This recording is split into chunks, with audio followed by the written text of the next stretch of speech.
मैंने कहा तुम क्या करती हो? बोले मैंने डॉक्टरी का विचार दिमाग से निकाल दिया और महाराज आपकी पुस्तक पढ़ने के बाद मैंने वो लाइन चेंज कर दी। मैंने कहा एक घर उजड़ता है तो 1000 घर इंतजार करते हैं, कोई दिक्कत नहीं है, एक रास्ता बदल जाए 1000 रास्ते हमारा इंतजार करते हैं। जिंदगी एक चौराहा है, एक रास्ते पर मंजिल ना मिले तो 3 रास्ते हमारा और इंतजार कर रहे हैं। इसके लिए जीवन की लीला को खत्म नहीं करना चाहिए। मैंने अपना दिमाग बदला और महाराज मैंने सीए किया। आज मैं डॉक्टर नहीं बन पाई कोई बात नहीं, लेकिन आज मैं सीए बनी हूं और लाखों रुपए का पैकेज मेरे पास है और आज मेरे घर के लोग मुझ पर नाज करते हैं। और जब जब वो दिन मैं याद करती हूं, यदि मैं मर गई होती कि जीवन की लीला क्षण भर में समाप्त हो गई होती। एक बात ध्यान रखिए, कितने भी कष्ट आ जाएं, कितने भी दुख आ जाएं, हर हाल में जिएंगे। घास की रोटी खाकर भी जीना पड़े तो राणा की बेटियां जंगल में घास की रोटी खाकर की जिंदगी को जिया करती हैं। हजारों जलजले आते हैं, तूफान आते हैं, गुजरात में भूकंप आया, उड़ीसा में चक्रवात आया, राजस्थान में सूखा पड़ा। एक बात ध्यान रखना, एक तूफान आता है हजारों के घरों को उजाड़ करके चला जाता है, लेकिन जो लोग जिंदा बच जाते हैं, आशा और कर्म पे विश्वास नहीं छोड़ते हैं, वो अपना आशियाना फिर से बना लिया करते हैं, वो अपना मकान फिर से। एक चिड़िया का घोंसला कितनी बार टूटता है, कितनी बार गिरता है, लेकिन एक नासमझ चिड़िया भी जिंदगी से हार नहीं मानती है। एक एक तिनका लाती है, एक एक धागा उठाकर लाती है, दिन भर घूमती है और टूटा हुआ घोंसला फिर से वह चिड़िया तैयार कर लिया करती है। क्या दिक्कत है? आज किशोर और किसान दोनों आत्महत्या कर रहे हैं और जिस देश में किसान और किसान आत्महत्या करने, एक बात मान के चलना, वो देश सामूहिक आत्महत्या की ओर कदम बढ़ा रहा है। अरे किसी भी हाल में मत मरिए, ये मनुष्य का चोला प्राप्त हुआ है। मालूम है, इस शरीर को पाने के लिए तुमने 84 लाख शरीर फेंके हैं। ध्यान रखना, 84 लाख टन फेंके हैं।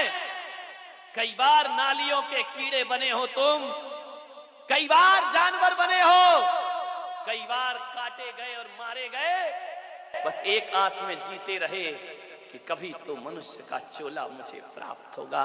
और ये मनुष्य का चोला आत्महत्या की भट्टी में झोंकने के लिए प्राप्त हुआ है? नहीं, संघर्षों से लड़ो, संघर्षों से जूझो। जो व्यथाएं प्रेरणा दें उन व्यथाओं को दुलारो, जो व्यथाएं प्रेरणा दें उन व्यथाओं को दुलारो। जूझ कर कठिनाइयों से रंग जीवन का निखारो। वृक्ष कट कट कर बड़ा है, वृक्ष कट कट कर बड़ा है, जीत लड़ लड़ कर मिली है। और मृत्यु से जीवन मिले तो आरती उसकी उतारो, मृत्यु से जीवन मिले तो आरती। मृत्यु की सोचिए मत, जियो अपनी जिंदगी को पूरी जिंदा दिली के साथ। जिंदगी को खतरे में मत डालिए। मरने से जीवन का कोई अंत नहीं हुआ करता है, जीवन तो फिर भी जीना पड़ता है। एक ज्वलंत समस्या है आत्महत्या। थोड़ा सा आवेश आ जाता है, महिलाओं में सहिष्णुता नहीं बची है, महिलाओं में सहनशीलता नहीं बची है। 2 बात किसी ने बोल दी तो आवेश में आ गए। ध्यान रखना, आत्महत्या एक तात्कालिक पागलपन है, एक अंधा आवेश है, जो आदमी की विवेक और बुद्धि को खत्म कर दिया करता है।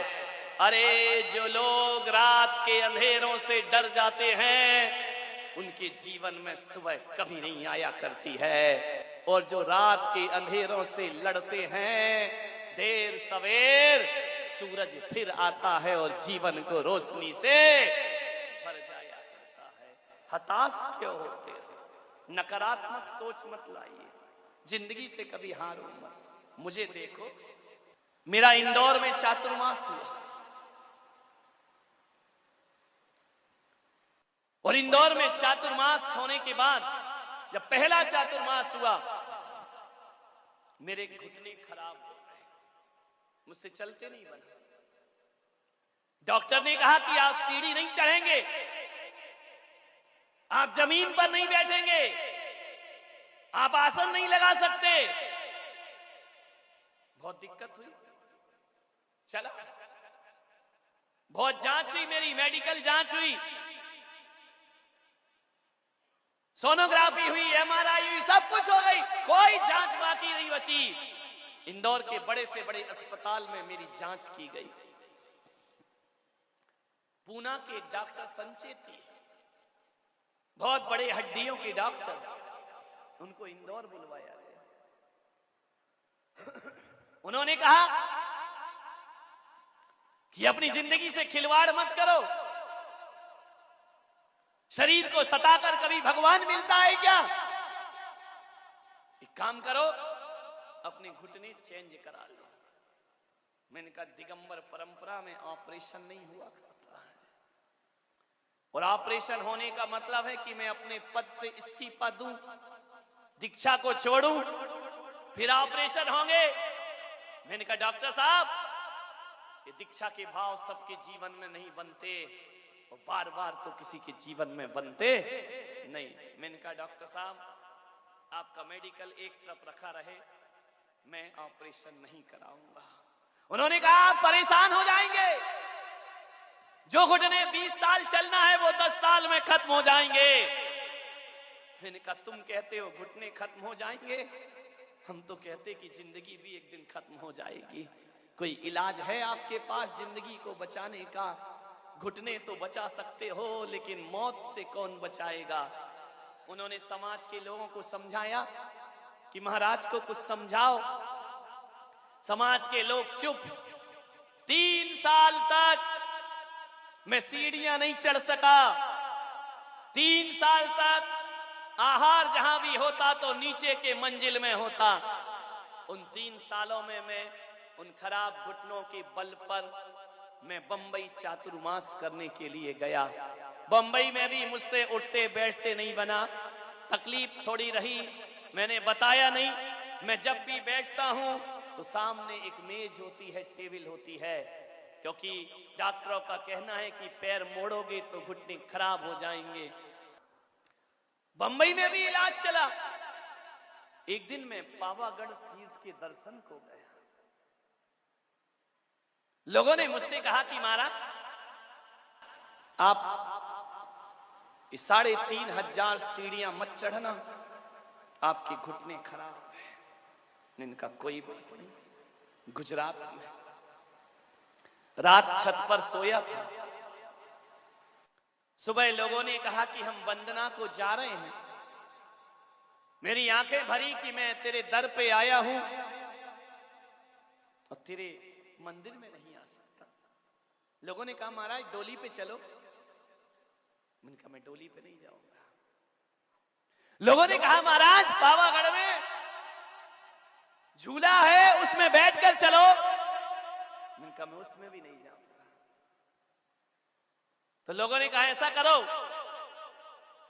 कि धर्मशाला से चलो, मंदिर की पहली पहाड़ की पहली सीढ़ी पर शीश झुका के लौट के आ जाना, हम लोग वंदना करके आ जाएंगे। मैंने कहा ये हो सकता है। दूसरों की छाती पे चढ़ के जाने से